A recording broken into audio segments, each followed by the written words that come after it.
नमस्कार जी। मंसूर आलम रिकवरी 24 आज आपको बताने जा रहा है।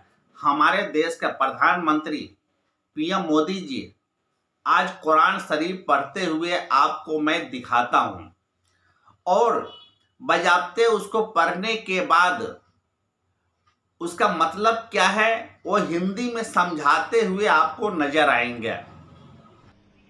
कुरान में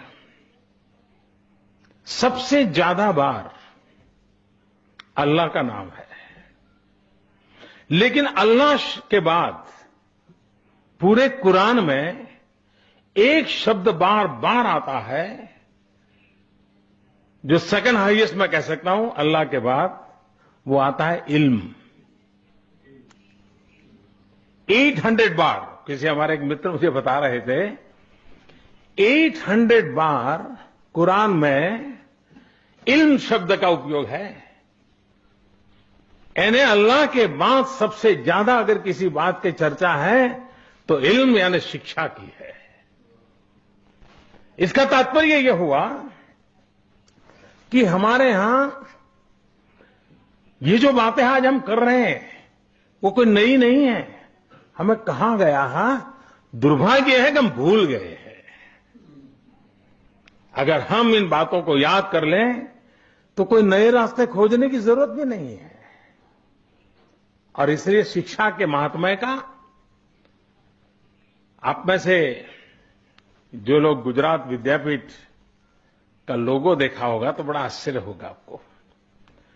1920 में महात्मा गांधी ने गुजरात विद्यापीठ को प्रारंभ किया। उस गुजरात विद्यापीठ को प्रारंभ किया तो उसका जो लोगो बना है उसमें एक संस्कृत वाक्य है जो बहुत प्रचलित है, सा विद्याया विमुक्तये। लेकिन उसी के अंदर उस लोगो में एक अरेबिक घोष वाक्य भी है। बहुत कम लोगों का ध्यान गया होगा और उस घोष वाक्य बड़ा मजेदार है। उसमें लिखा है, अल हिकमतो जालतुल मोमिनो फहिशो वजदहा अहक्को बेहा। इसका मतलब होता है ज्ञान मुसलमानों की खोई हुई चीज है, वो जहां से भी मिले उसको पाना ये मुसलमान का हक है। बहुत से हमारे देश के अंदर ऐसे पाखंडी नेता है, पंडित है,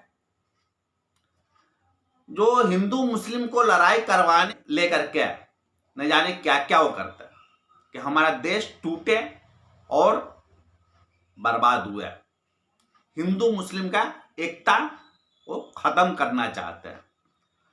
इस बीच मैं आपको लेकर के आया हूं हमारे देश के प्रधानमंत्री पीएम मोदी साहब ने जो कुरान शरीफ पढ़ा भी और पढ़ने के बाद उसका मतलब क्या है वो हिंदी में समझाए भी।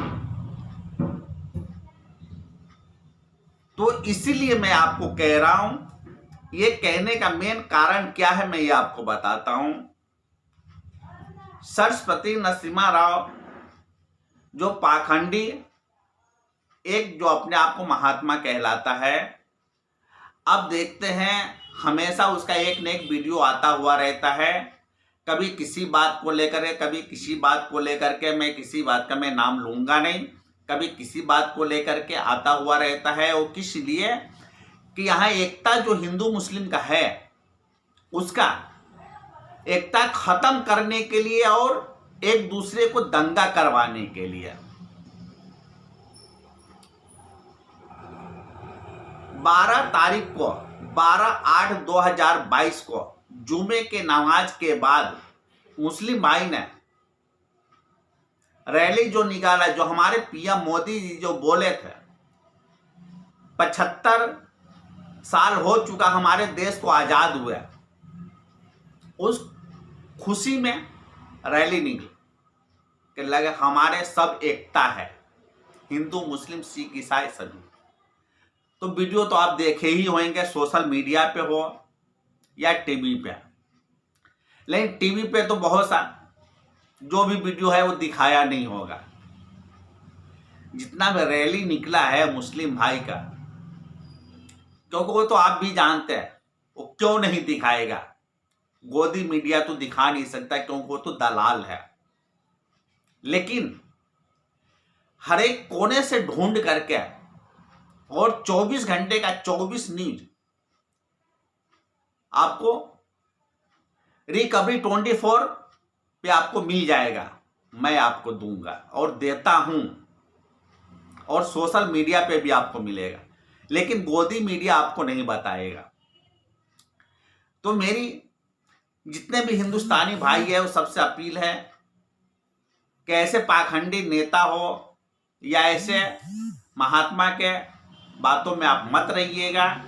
और हमारे मोदी जी ये कुरान शरीफ पढ़ रहे हैं, अल्हम्दुलिल्लाह, इसको हिंदी में समझा भी रहे, ये आप देखिए और देख करके आप खुद समझिए एकता का मिसाल क्या है, और भाईचारी बना करके रखें हमारे पूरे देश के अंदर।